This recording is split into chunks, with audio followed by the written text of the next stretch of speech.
Basically, ang ulcer, may dalawang types, no? Yung tinatawag na gastric ulcer tsaka duodenal ulcer. So, ibig sabihin, ulcer po yan sa tiyan at ulcer po sa bituka.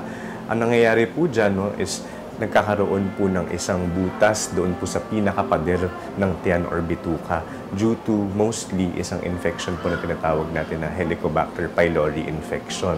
So, isa po yung bacteria, no?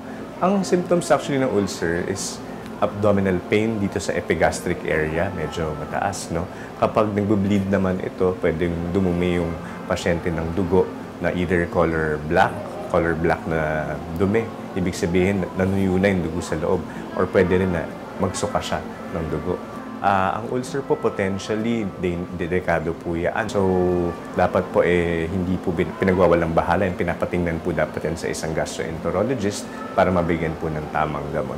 So, tandaan po natin, no, ang mga sakit naman po, karamihan po sa kanila ay meron pong lunas, no.